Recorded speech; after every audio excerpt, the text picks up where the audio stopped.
thankful and great, man, that's what I'm talking about, boy. You talking some real talk. I mean, you know what I'm saying? And I'm glad you said that I got teary-eyed and I cried. Most people don't want to say that. But if something like that happened and I'm going to be free, I'm crying like a baby. When am I going to get this something out of Todd? You know what I'm saying? It's like, he like a shoestring is tight. I got to get a knot out of it. Man, tonight you really... And what it does is it touches me. It almost say, that this brother's, open up to you. That take a lot. It take a lot. You almost make me, you would cry, nigga. You make me feel like I want to cry. God damn, I gotta slap myself. Right, you come back, nigga. Right. You come back to, because I just, when you feel something, and when you've been knowing somebody for so long, you just like, you're so happy. But one thing about just expressing what you go through, it all comes from the heart. And when it comes from your heart, it's sincere. You know what I mean? And everything I'm saying is sincere. I had to come to grips with that. Right. Yeah. Well, God was showing with you, like you said. I was looking at that paper, I didn't think I was going to remember nothing. Then once he gave me that confidence, I couldn't stop talking. You know what?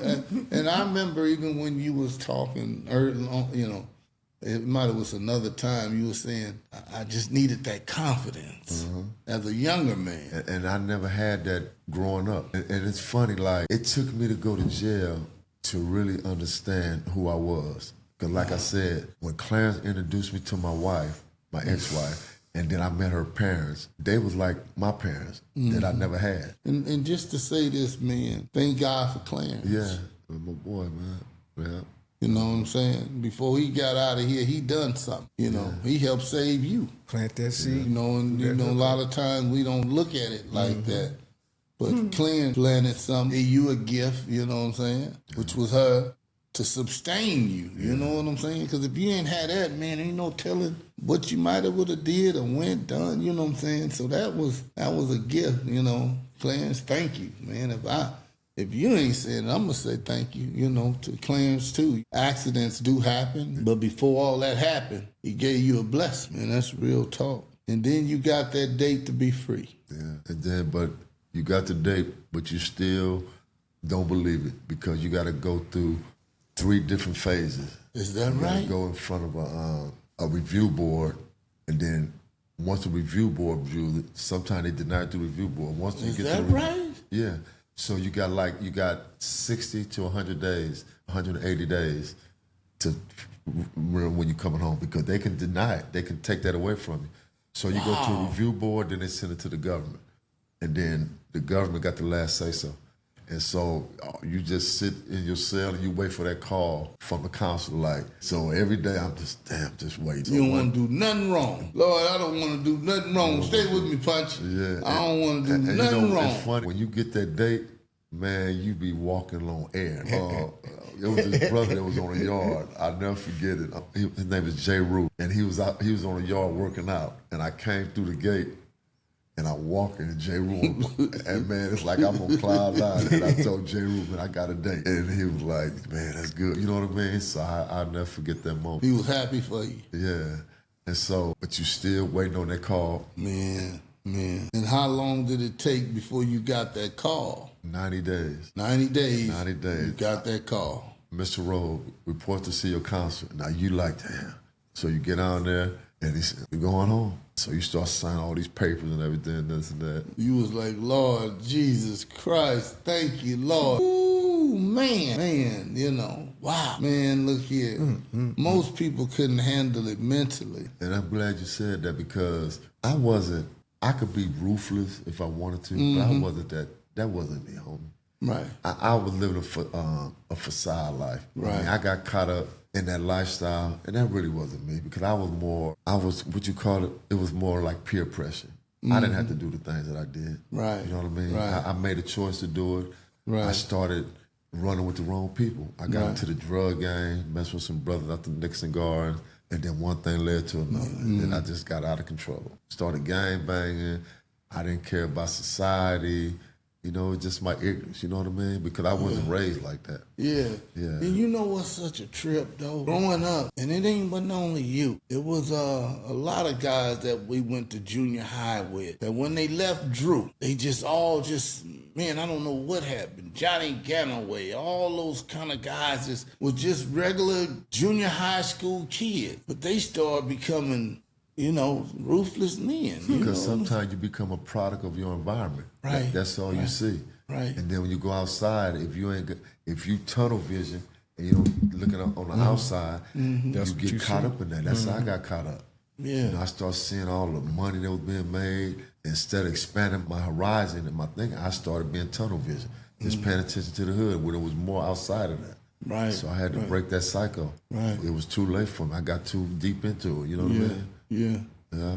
I mean, this is such, boy, you know, you make me feel like I'm in real talk. It is real talk. Yeah. I mean, This is all facts and reality. It ain't. No, real, you know. I mean, because a lot of people don't get to know people that get out. You know what I'm saying? Because once you get in, you know, and you're doing a lot of time, you just end up doing something to get more time. Yeah. You know what I'm saying? And it just, especially when it's a guy you usually went to school with, young. And now, man, I'm just glad that you're out and enjoying your life. Really, really enjoying your life. I was like, I didn't even know who was pulling up in the car. I'm like, who is this? You know, who's this cat? You know what I'm saying? Oh, man. And then, you know, he stepped out.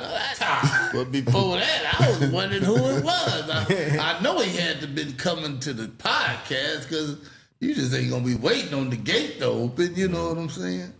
But, man, I'm so glad, man, that you're home and free and enjoying your life and you're healthy. We're getting older, but, I mean, you know, you're in your right mind. You know, a lot of times, man.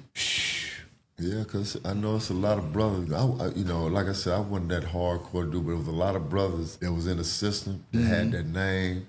And they had to live it out. No, a lot of them end up committing suicide. And I'm not going to name names. Right. But I know some prominent brothers that was, committed suicide. Really the vocal point of their hoods end up killing themselves. So I tell myself, man, my mental was really strong up in there. Yeah. It really was. You sometimes always say, man, where did that time go? I can remember one day I was on a yard at Solano, and I'm out there listening to my radio, and I see this kite flying over the prison, right? Like that. And the kite was right there, but I couldn't get to it. I said, the kite is so close, but it's so far because I'm inside, and the kite is on the other side of the wall. These are the little things that you think about up in there. Right. Yeah, you couldn't even get to the kite, but it's right over your head because you're behind bars. Wow. Yeah. Man, that's, you know, boy, this is called real talk. I need to name this real talk. You feel what I'm saying? Because you hear from somebody else that you don't know. Oh, yeah. But when you hear from somebody you know, then it touch you a little different. And you become immune. You know, I done seen so many stabbings. You know, I done seen homicides up in there. But you become immune to it because you don't want to give in to that because you'll become soft. You be like, you start tripping. You have to be hard. You have to. Even though you don't really want, you have to. You won't make it, man. Because I done seen a lot, bro. Ain't that something? Did you just hear that? Man. It said you have to be hard. Yeah. Because if you ain't, you're going to get ate up. So your mentality just got to change. You got to change your mentality. That's why when you ask me these questions about junior high school, all that was blocked out. It's like going to the Marines. You know how they train there? You in war in there too. So I can't remember none of that stuff. None of my teachers in junior elementary. I'm serious. Man. I just remember a certain one, Mr. Taylor, you know, but I couldn't remember Mr. Bush. Mr. Bush, that was my coach. You know, I was in one of his classes. Right. Yeah. Miss Leach. Yeah, man, that's something, man. I mean, wow. Hang in there, Punch. Hang in there. Hang in there like a soldier. I know you damn near about to drop down on your...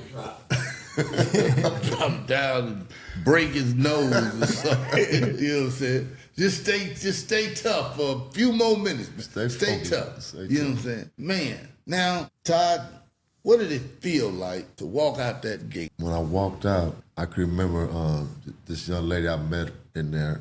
You know, her name was Annette, and she sent me my parole clothes. And she was there for me for a while. She did a lot for me. You know, even then when I came home. Let's thank Annette. Yeah. And She sent me a Troy Polamalu jersey. I paroled in a Troy Polamalu jersey. Had on some black jeans, some black and gold Air Max to go on my jersey, and a Pittsburgh Steelers hat. Right. And her and her son. Like you got money. Yeah, yeah. You know, like somebody that sent him some money. Like people out here ain't even got no jerseys. Before then, the night before I knew I was going home, because you got like 30 days. Then I couldn't sleep. Then they called me, Mr. Rose, report to the office. Here's your ducket. You parole. You got anything to turn in? So I started walking with all my little letters and stuff, and I'm just walking to R&R. R&R receiving and releasing, where they release you from prison. So I'm walking to R&R. You got your box. They get your box of clothes. You open up the box. I see my jersey, man. It was like, I couldn't believe it. I'm taking off all my boots. Now, this is the thing it's here. Crazy. This is another thing. There you go, Ronald. You slow, but you on. This is the thing. You know how when you done been somewhere for 31 years, you done got used to it. In a sense, I know what it is. It's almost like, damn, I got to leave them. Even though you ready to leave them, you know what I'm saying? But in your mind, I've been here a long time. I'm going to maybe miss some of the guys or something. Did you ever feel like that? Well, like you'll miss somebody? You never want to turn your back on nobody in there because, you've been there. And, right. I understand that. But when you get out here, you got to, it's your life now. You know what I mean? I got to do for me now. Right. But like I said, but once I started putting them clothes on, and man, it was a feeling out of the world. Then when I left out of R&R, and I had my clothes on, they put you in a van. Annette and her son, Pooh Bear, was waiting on me to take me. Is that right? Yeah, she really did a lot for me when I was in there. And all my partners was at the gate like, Snoop. They used to call me Snoop. Right. I had a whole different name, too. Is that right? Hey, that's the pad. Everybody at the gate. Yeah, like, Snoop, man, woo. And, everybody, they happy for you. And then they picked me up, Annette and her son, Pooh Bear. I mean, what was that feeling like? Man, when all these cats at the gate, Snoop, man, that's why I was saying, how does it feel? I know I got to go. And I'm a Steeler fan. Then you got like some dude, man, F the Steelers, they just call me, boss, they got fun. Wow, man. I get in that van, I'm sitting in that van, and they take you to the gate. And once I get to the gate opened up, and I walk through like, man, I turned around, I spit on the ground, and I kept it going. And then what made you spit on the ground? Because I said, I'm never coming back here. It's going to be the last time they're going to fit some DNA from me. Oh, that was my thinking. Man, that's, wow. Just to hear the story, you know what I'm saying?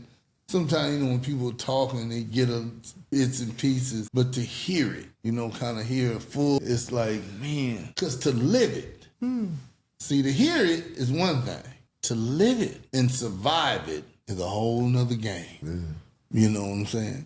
And to get out, and like I said, to be able to, be in your right mind, you still look good, you know what I'm saying? Just all of that. And then be able to come out and deal with society. Because a lot of times when a guy spend a lot of time in there, take a lot. He don't know how to come and get back in the society. You know what I'm saying? That's why when you hear some of these cats, man, he gone back. But the ones who go back is the ones who want lifers. A lot of dudes going there. If you look at the recidivism rates on who go back, only 1% of lifers go back. 66% of non-lifers go back. And the reason is... they know they're going to get out again. Exactly. They know they got a date. We know we don't have a date, so we got to go to the protocol. We got to do the classes. Right. We got to show insight. Oh, yeah. We got to... They ain't just letting us out. Right. And that's why, like a lot of parole officers, they always want lifers on their parole. They don't have no problem with us. They don't like dealing with them non-lifers. Is that right? Oh, yeah. I had some good parole officers. I'm like, thank God I got you. They don't sweat us because they know we ain't going back. They ain't got to watch us. Ain't thinking about it. And they ain't even come to us for advice. Because everybody go through stuff. And they know that we went through that stuff, that mental stuff. They like talking to us because we've been there, done that. Because everybody go through stuff. Right. Real talk. Right. Everybody want to talk. Everybody got issues. Everybody want to lean on somebody for advice. Wow. Well, then tonight I got a whole lot. You understand what I'm saying? But I got a little bit of segment that I got to get. Yeah? He don't want to tell us why he got shot. Okay. And what was the purpose of him getting shot? You know what I'm saying? Luke, I ain't looking at you right now, but I'm talking to you. Oh, it's all good. So what happened to get you shot? First, I'm just jumping into something. Yeah, and it's all good. I'm like a coach, you know. If you get in the game. Yeah, it's all so good. How did that happen? This particular time, I had been home. I got out in 10, so it was. So this was after you done 12. Yeah, this. Well, was let's after. go back to let's go back. And I'm moving too fast. It's all wherever you want to start. So when 21 Jump Street and you was out there hustling. Because he wouldn't have got caught up in 21 Jump Street if you wasn't hustling, right? That's right, that man. Who introduced you to this hustling? Now, I don't need you doing that. No. Look here, hey. I had to turn around. I know. But I got to say this. Now, King Kong, you can't be doing that. Now, that's punchy. You got to let him know who that was. That was punchy. He's not a night person. Yeah. We older now, and this is Brown's neighborhood after dark. And I got him out after dark, and usually he ain't the young engineer. Who knows what he got going on, but I had to call in my substitute. Hang in there with me, baby, and just sleep all day tomorrow. This after dark got him. If he opened that gorilla mouth one more time, ready to bite an arm off or something. But this is how it go on after dark. Hey, this is real life, though. Because I seen him hours earlier, and I seen him, and he was tired. You know, he said, man, I'm ready to go to bed. He said, as soon as I get through and finish it, and this was about 4, 5 hours ago. I don't even know what time it is right now because it's after dark. So I know he tired. Yeah, I literally know he tired. So he soldiered up right now. He soldiered up. Yeah. Because see, I'm the type of guy, all my life I've been pushing the line. I don't know nothing else. I'm like a soldier. I used to wonder how people in the army, when do they sleep? You know, all these bombs dropping, they shoot. When do these niggas rest? How do they rest? They don't. You understand what I'm saying? I mean, I'm like day after day, boom, boom, boom, boom, boom, boom. And they still moving, trying to take the ground. That's tough. I used to say to myself. Tough mentality. Exactly. Tough mentality. You know. Well, that's how I am over here in the real world. You move like that. Over here on this side. It ain't a war, but I just got to keep grinding, you know what I'm saying? I'm trying to get some results. So, Lou, 21 Jump Street. First of all, how did you even get caught up in 21 Jump Street? It was near, you know, it was real near. And I probably started smoking weed around the 5th, 6th grade, so. Damn, you started before me. I'm already thinking high school, junior high is too young. That nigga know about the 5th or 6th. 5th or 6th grade, so 7th grade, I was. Make me think of this little dude named Kenny Slack. Kenny Slack. Yeah. And Timothy Slack. Timothy Slack, but Kenny Slack. Kenny Slack was the minister, wasn't he? Kenny Slack was his little brother. His little brother was a minister. He might be. And Daryl Slack. All of them. All the Slacks, yeah. Yeah, all the Slacks, man. Kenny Slack be smoking weed early. And I don't want to tell you where he was smoking weed at. He come over this church suit. You know what I'm saying? I tell on yourself sometimes. But I see him in his church suit. Right. I'm like, where are you going? You know what I'm saying? Somebody trying to run somebody off and they won't leave. Hey, why won't you leave, man? He got suit on. Suit on, you know. That's little Kenny Slack, man. My partner.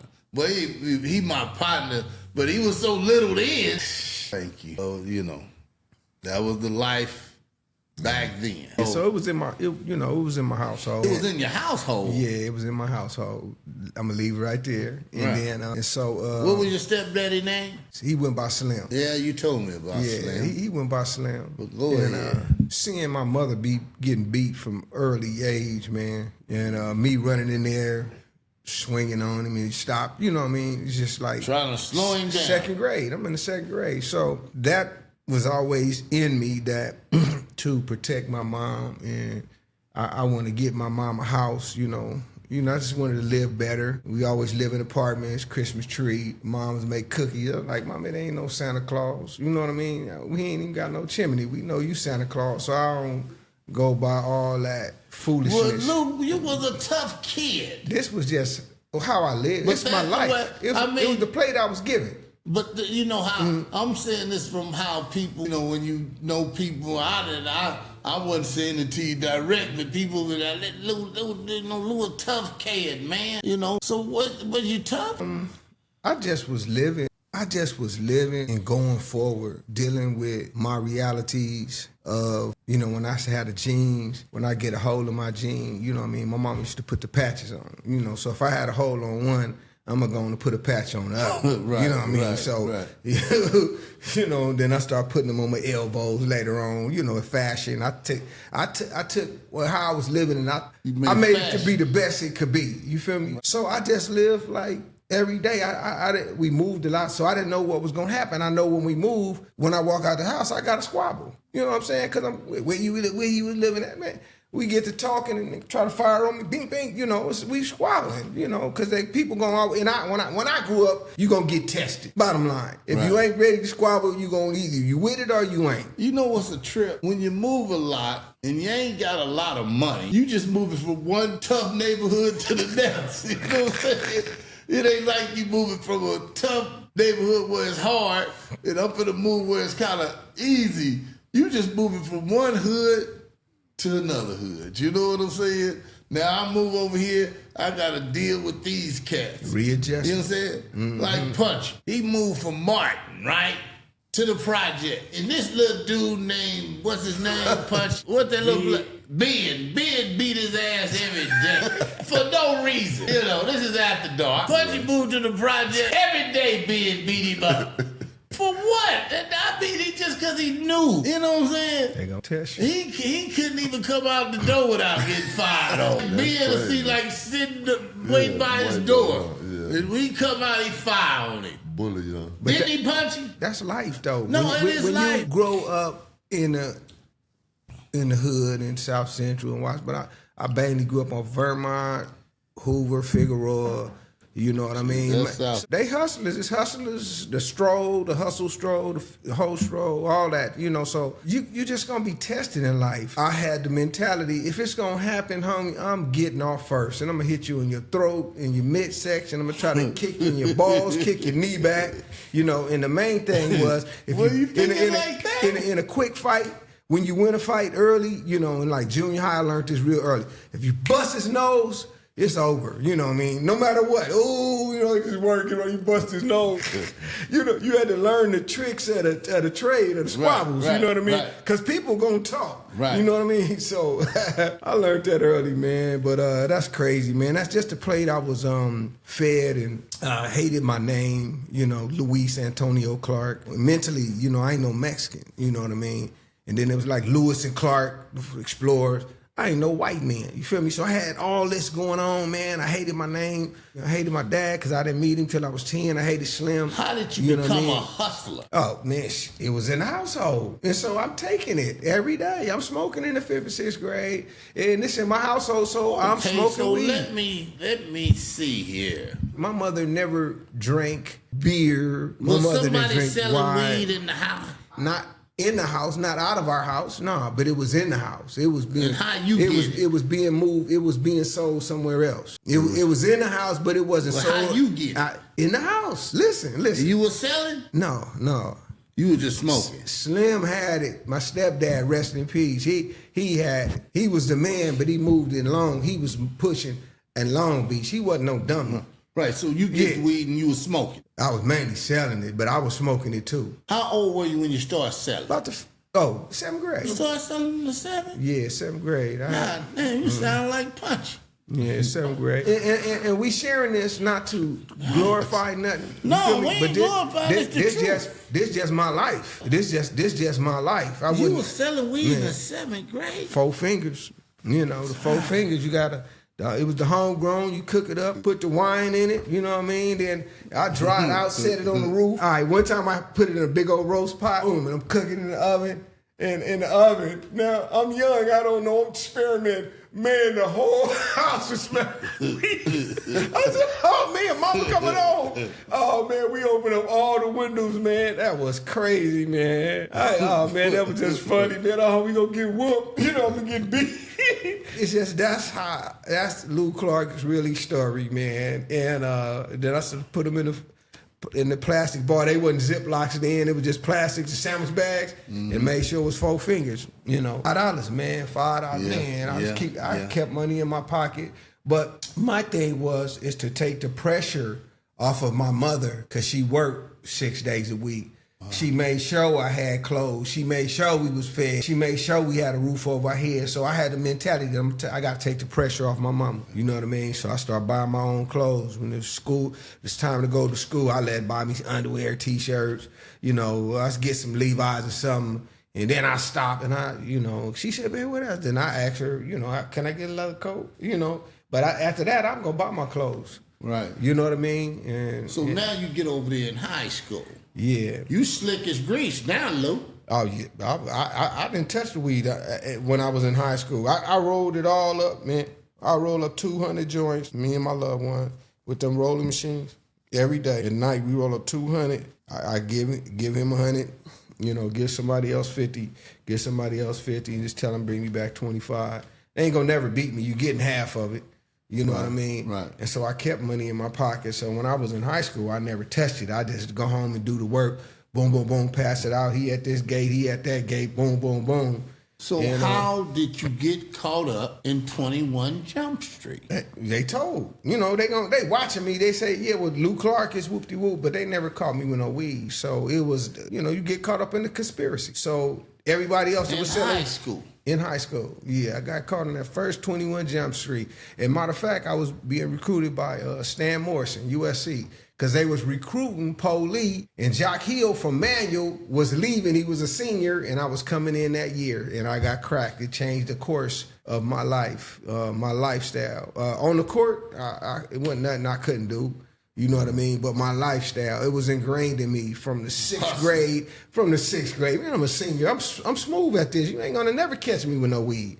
If you didn't catch me early in the morning distributing it, you ain't gonna catch me. But I wasn't big like that. You know what I mean? I wasn't making a couple $100 a day. You know what I mean? No weed. I could live by my clothes, go eat IHOP in the morning. You know what I mean? Before I go to school. In my little Datsun 510. So you had that Datsun 510 in the station 12th grade? wagon. In the station wagon. In the 12th? Yeah. No, that was in 11. Oh, yeah. Okay. Rolling in 11. In the 12th, I had Mazda RX-2. Yeah, in the 12th, I left Mazda RX-2. Doing it big like that? Man. You ever heard of 21 Jump Street? 1981. Brad Pot Jr. It was on the KGLH. They put it on there. That was down by Manual Art. Country was more on the upside of 77. I don't know why they didn't catch him. He lied or died. Undercover back then, and I could have changed school. I could have went back to Verbum Day or Long Beach Poly, but I felt that I owed my crew. Man, we had won Watch Summer Games 2 years in a row. The season had just started, too. You didn't get to play your 12th grade year? Man, I only played about 4 games. In your 12th grade year? Yeah. How did you make a name for yourself? Because people knew who Lou Clark was. Oh, they knew who I was. Anybody in my era tell you, I'm going to be on you 94 feet. Defense, I'm going to press you.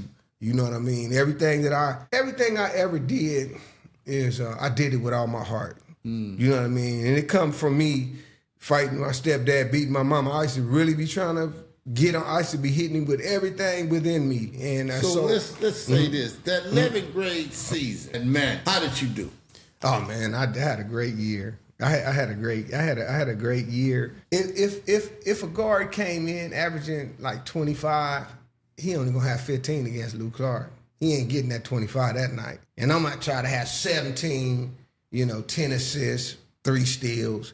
Anybody, it was other guards for their school. They was the man. You know what I mean? Poe was the man for my school. Right, Johnny Brown, and Big B. But I held my own everywhere I went, but if you average more than me, you wasn't finna get your average. I could always. This is one of my great boasts, right? When I was in the 10th grade and I was at Washington, we played Fremont, right? I used to grow up playing Casper because he played for my dad, watched Magicians. I used to always play Cass one-on-ones. I said, let's play Cass. I was young. I used to be trying to take him, and Cass is cold. I could never beat him.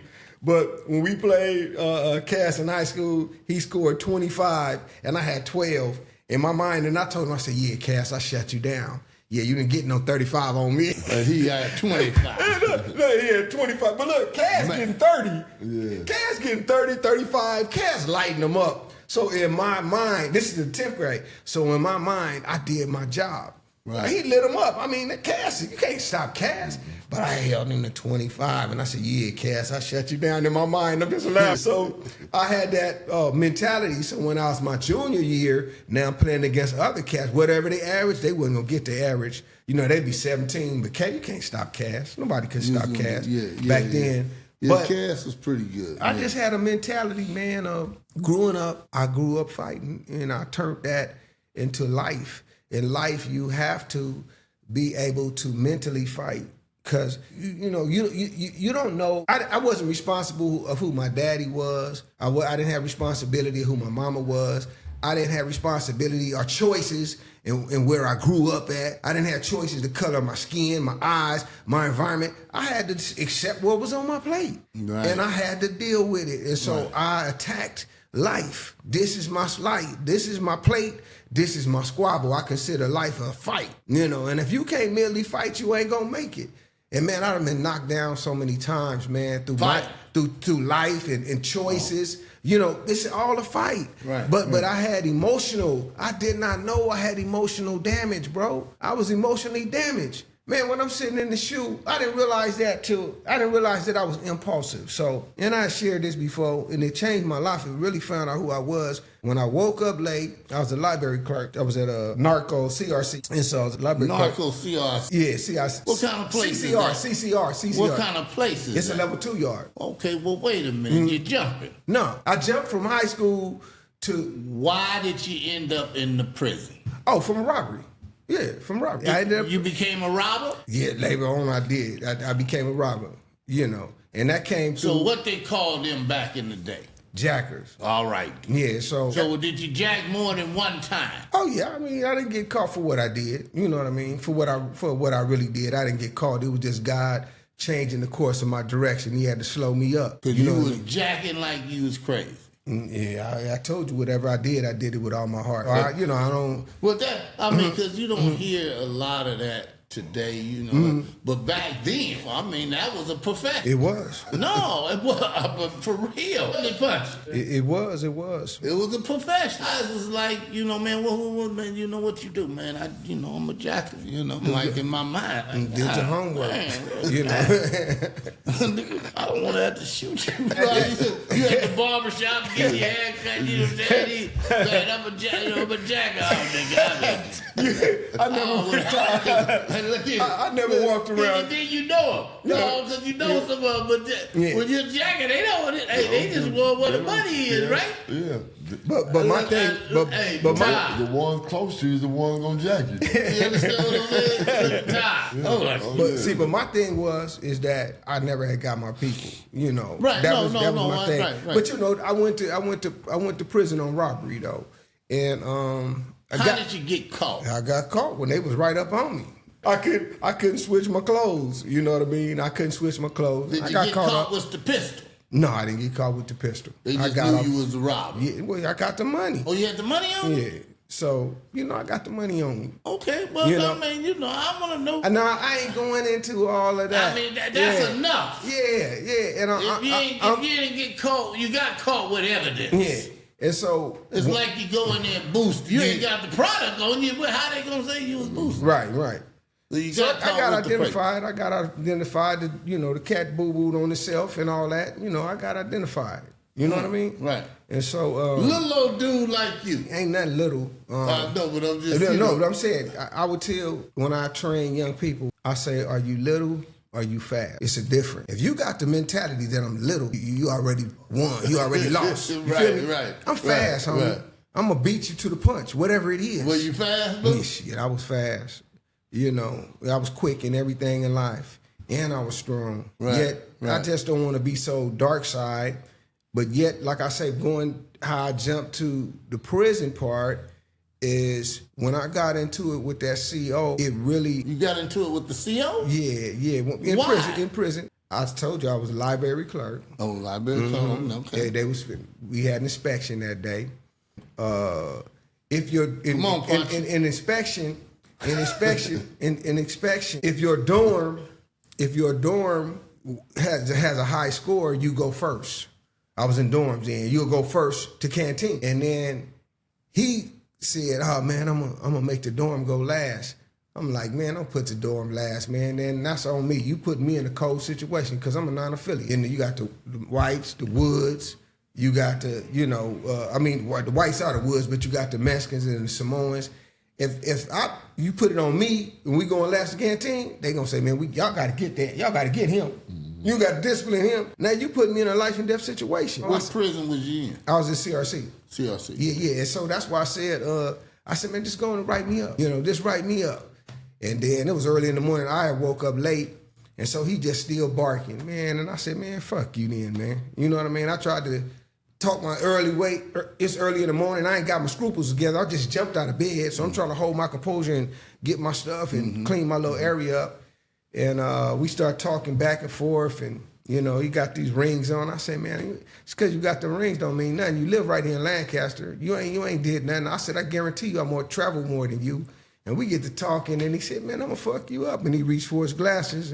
I grew up off impact. When he reached for his glasses, I'm getting off on him. You know what I mean? Yes, I 2-piece and a biscuit. They whooped my ass. You know what I mean? They whooped my ass, but he didn't. Right. You know what I mean? And so that was the changing point in my life, being in solitary confinement. You know what I mean? Right. And then thinking I'm gonna get struck out because I already had 2 strikes. What? That's a scary. That's a scary feeling to think. So check this out. Hold up. Mm-hmm. You already had 2, but we don't know how you got 1.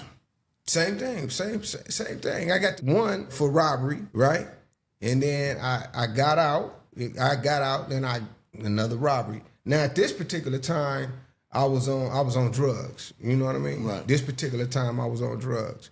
So I go back the second time, and that's when I get into with the CO. So I got 2 strikes. Right. And Are they still doing strikes now? I don't know I don't know what they're doing now.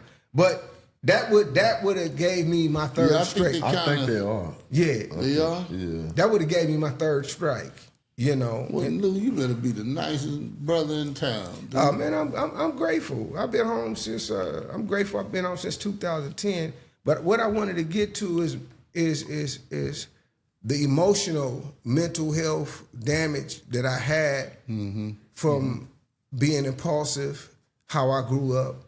I didn't know my feelings. I didn't know my emotions. I didn't know how to deal with none of that. And I'm sitting in solitary confinement, and I'm saying, Lord, man, why I do that? Why is I'm in here?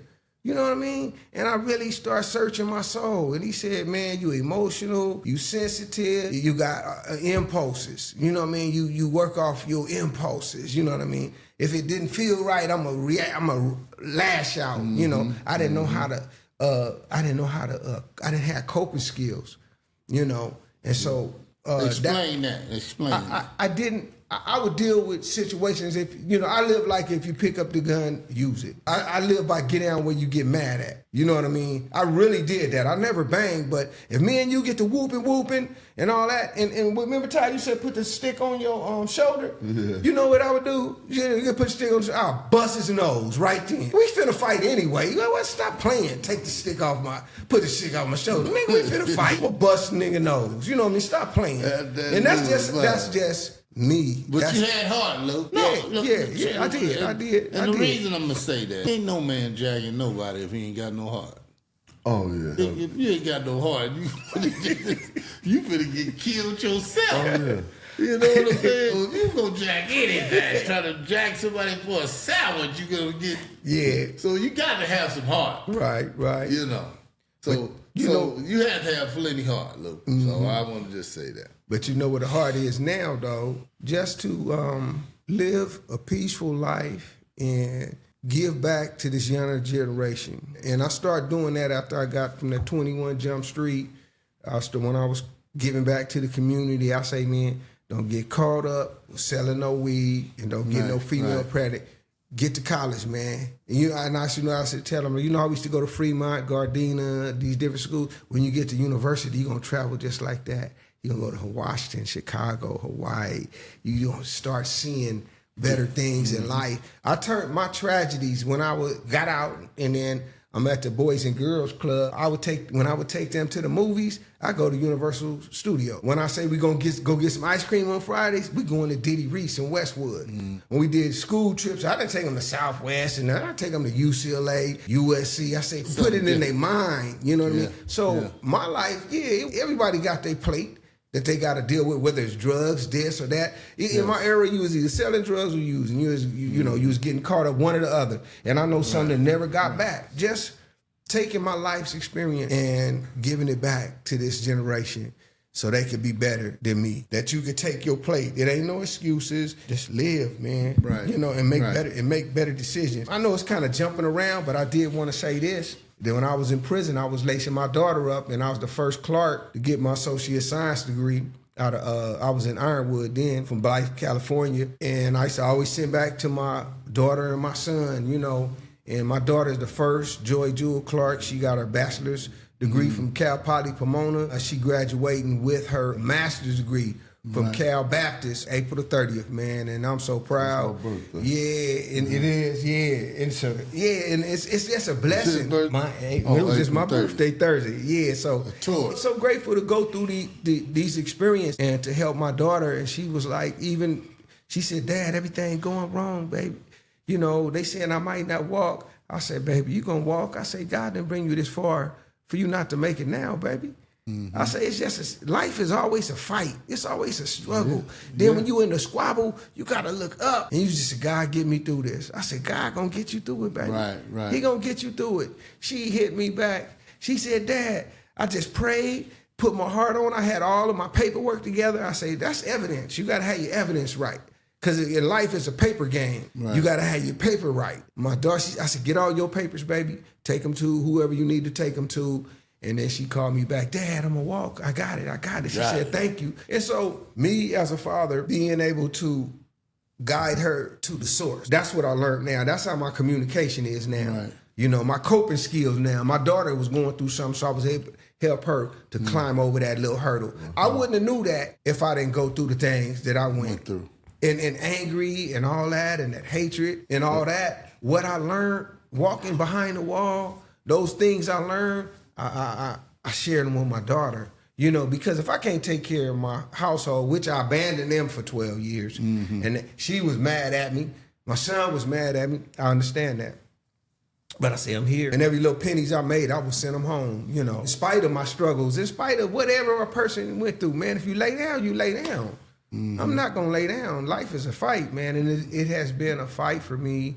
And whenever I coach my young people, I talk about feeling, how was your day at school? What was you going through? Did you get in any argument? Respect where you lay your head at. I don't care if you sleep on the couch, make your bed up. They shouldn't have to tell you to do your chores. And that's just what the mission that God given me through my struggle and through all of that.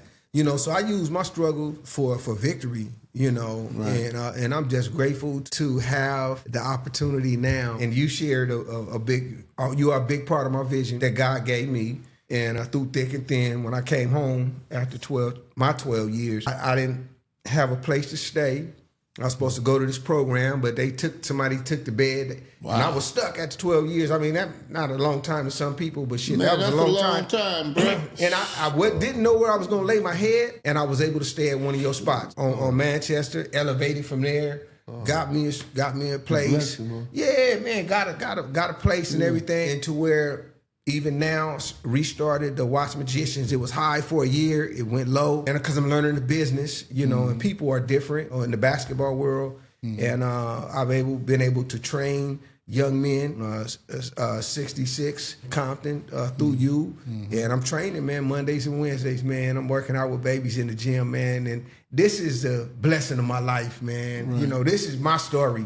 You know what I mean? I'm grateful to do that, and I appreciate you being a big part of my life, man. And you know, I'm just grateful. You know? I just want to say one thing: don't give up. Time to get a little bumpy, and don't give up on don't give up on the kids. We know you ain't gonna give up on yourself, but don't give up on the kids. You never know which one's gonna turn out to really, you know. And it's not only to get to a professional rank or nothing. It's a blessing for them in their life. I mean, you look at it for me. I didn't become a professional, but it still blessed my life. You know what I'm saying? So, and when you work with these kids and you really put something in them, they won't forget you. They'll always remember that name. And Lou Clark, you know what I'm saying? That's my coaches that done coached me, Span and Otis and Mr. Nash and all those kind of guys that was at Roosevelt Park. You just remember those names, Roger Mosley and stuff like that. He lived on my street. He did? Yeah, Roger Mosley's mom lived on the street, and his brother Luther. Is that right? Yeah. You know what I'm saying? You know it's a blessing with this you're saying? Today. Right out the neighborhood. Yeah, look. 9 infants or more. Big John Williams, come from Carver, you know, and I had the pleasure of winning the national championship. We beat New York Riverside when John was coming out of Carver. And before he went to Crenshaw, he played for Watch Magician, Big John. And I spread the court. I put a box in one and put Big John on the point.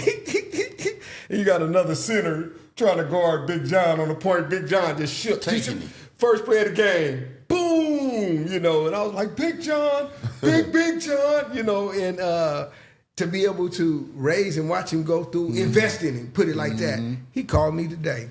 You know, he had a stroke, he in rehab. Oh, wow. And so pray for Big John Williams. And I want to say that he called me about Michael Law.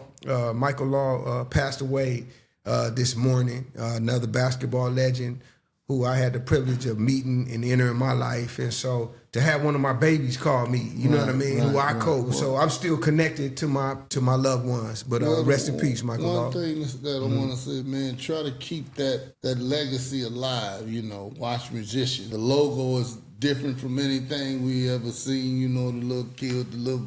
Yeah, you know I got him on under this. There you go, right there. Yeah, you know what I'm saying. Yeah, I got that. Yeah. That's a one of a kind logo, man. With the backpack. Education through sports, pops. That terminology came from my dad. Put that out there. Yeah, education through sports, man. That was like in the 60s, 68, 69.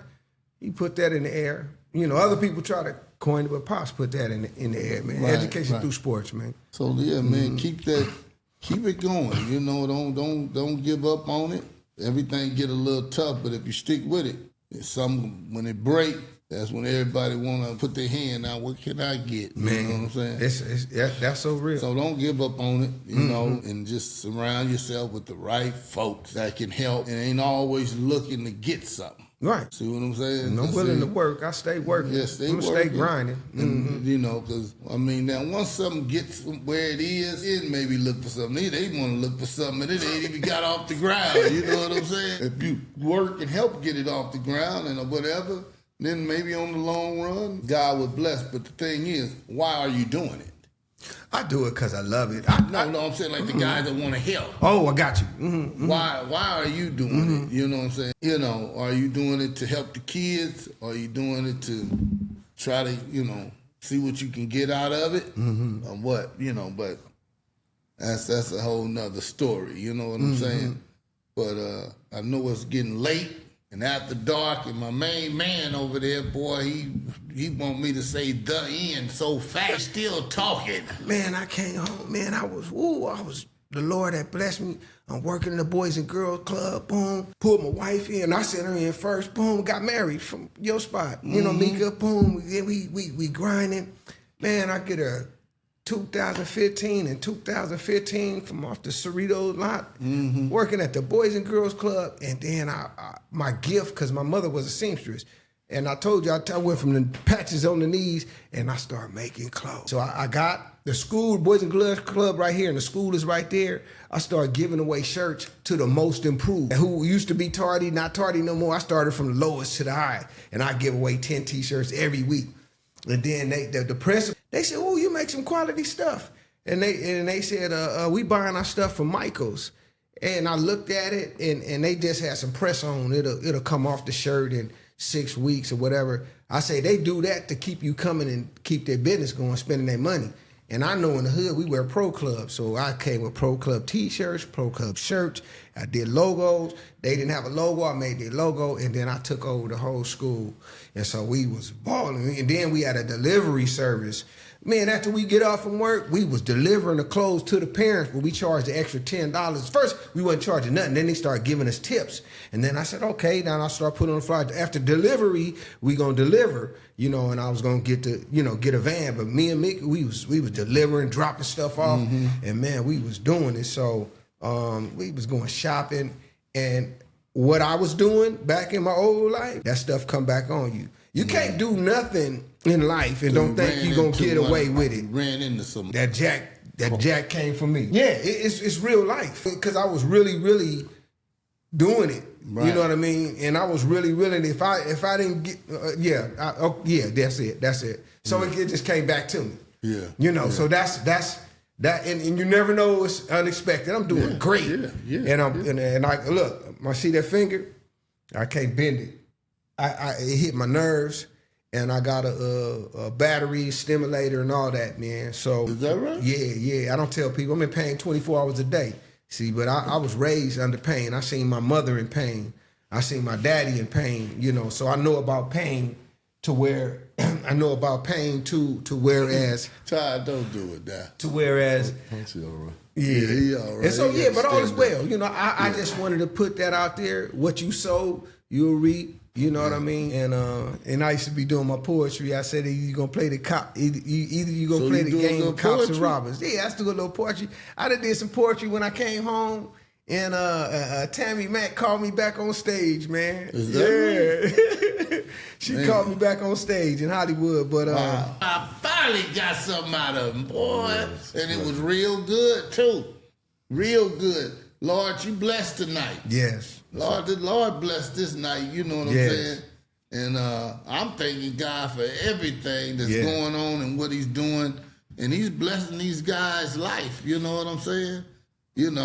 Giving everybody deserve a second chance, even me. I need a third and fourth and fifth one too, Jesus. The Lord know I'm riding with the Lord. I hope y'all ride with him too. You know what I'm saying? On that train. I want to be in the front caboose, riding up there. Lord, just keep it going. Yes, sir. So we're going to get out of here tonight. Beautiful. But we want to thank Jesus for the night. We want to thank him for all these great words that these gentlemen have shared with us. And, and there's always something said that can help somebody. Now, it gave me another look at Brother Todd because he finally opened up. That man, boy, he was closed. He wouldn't say nothing. I don't know what was wrong with him.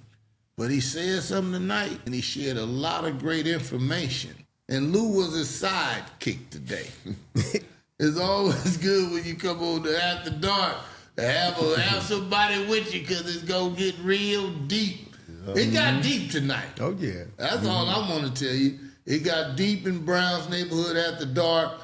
And we want to let the people know we thank him, we thank God, and we just want to say, hey, man, just check it out. Be supportive by checking it out. And like Todd said, Todd want to be a podcaster himself. Hit the like button. You know what I'm saying?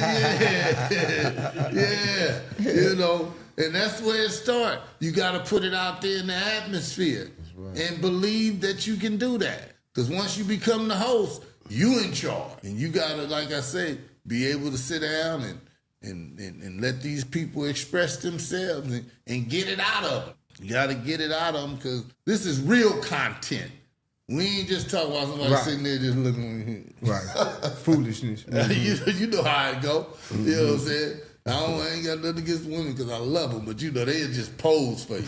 I'll be like, Lord have mercy. They evidently the men like it here. And she ain't did nothing but no content whatsoever. We can't live with them. We can't live without them either. You know what I'm saying? So thank God for the women of the world and the mothers out there and all of that.